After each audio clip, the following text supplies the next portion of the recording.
Hello everyone. Today is 2nd June 2025 Monday.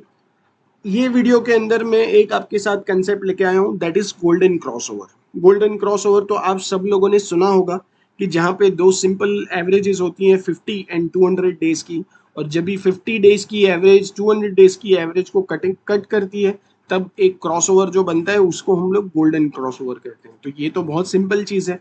Obviously ये तो आप आपके जो भी रूटीन एनालिसिस करते होंगे उसमें आप ये यूज़ करते ही होंगे, लेकिन इसके साथ में मैंने दो फैक्टर और ऐड किए।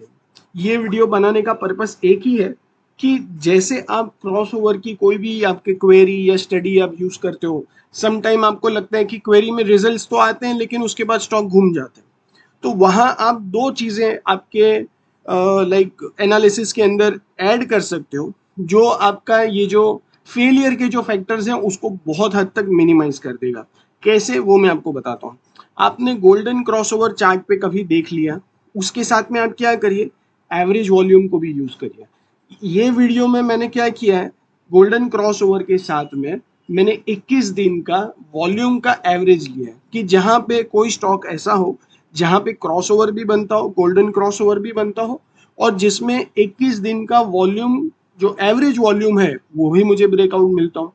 इससे मेरी क्या होगा कि मुझे एक थोड़ी लिक्विडिटी वाले स्टॉक्स ज़्यादा मिलेंगे, मेरा एक्यूरेसी और एक स्टेप थोड़ा बढ़ जाएगा। और तीसरा स्टेप मैंने इसमें ये लिया है कि मैंने सपोर्ट रेजिस्टेंस जो होगा वो मैं चार्ट पे स्टडी करूंगा। तो जब भी मुझे क्वेरी में कोई भी स्टॉक्स के रिजल्ट्स आएंगे उसके साथ में मैं क्या करूंगा, सपोर्ट रेजिस्टेंस उसका पूरा पूरा एनालिसिस करूंगा, फिर एंट्री लूंगा। तो अभी देखिए जैसे कि यहाँ पे आपके सामने बैंक निफ्टी का चार्ट है। बैंक निफ्टी के चार्ट में देखिए इस दिन को तो क्रॉस ओवर हो चुका था यहाँ पे, लेकिन एज एन टेक्निकल एनालिसिस अगर आप देखोगे कि तो क्रॉस ओवर होने के बाद ठीक है बैंक निफ्टी थोड़ी अप मूव में चल रही है, लेकिन यहाँ पे देखिए 56,000 वाले यहाँ का अगर आप हाई देखोगे 56,098, यहाँ पे सबसे स्ट्रॉन्ग रेजिस्टेंस है। तो अब इस पॉइंट पे आज के डे पे अगर आप 56,000 के ऊपर अगर बैंक निफ्टी क्रॉस देती है, क्लोज देती है, तो एक अप्रैली आप गिन सकते हो। बट अगर इसी पोजीशन पे एज अ फ्रेश एंट्री लेनी है तो आपको अभी भी वेट करना होगा।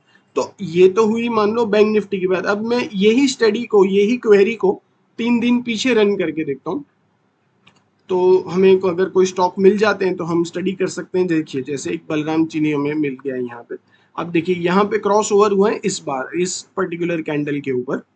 अब यहाँ क्रॉस ओवर होने के बाद मुझे एक चीज पक्की पता है कि यहाँ इस कैंडल का जो हाई है 605, यहाँ इसका स्ट्रॉन्ग रेजिस्टेंस है। तो अगर मैं मान लो क्रॉस ओवर के बाद में ये एक यहाँ पे एंट्री ले लेता हूँ, तो एंट्री लेने के बाद 605 जब ये स्टॉक क्रॉस करेगा उसके बाद मुझे बहुत अच्छी रैली मिलने के बहुत ग्रेट चांसेस है।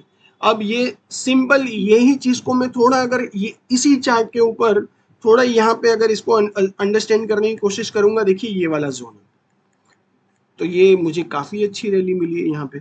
ये तो जस्ट मैंने आपको एक एग्जाम्पल के लिए 3 दिन पहले रन करके देखा। अगर मैं मान लो 10 दिन पहले रन करके देखता हूँ तो मुझे कोई रिजल्ट्स नहीं आ रहे, तो इसका मतलब ये है कि आपको एवरी डे इसमें रिजल्ट्स नहीं आने वाले। हाँ, लेकिन अगर आपको इन्वेस्टमेंट करने के लिए कोई अच्छा स्टॉक आप ढूंढ रहे हो तो आप ये चीज़ को 110% ध्यान में रख के अच्छे से स्टडी करके आप आगे इन्वेस्टमेंट का प्लान कर सकते हो। और ये क्वेरी रन करने के बाद चार्ट पे सपोर्ट रेजिस्टेंस को कैसे प्लॉट करके कैसे उसको अंडरस्टैंड करना है, तो जो नीचे नंबर्स आपको दिए हैं वहां पे आप कॉल करिए, कनेक्ट करिए, ये क्वेरी आप ले लीजिए। This is a free of cost query, और इसका एनालिसिस करिए, प्रोडक्टिव यूज करिए और अच्छे से उसका आउटपुट देखिए। Thank you so much.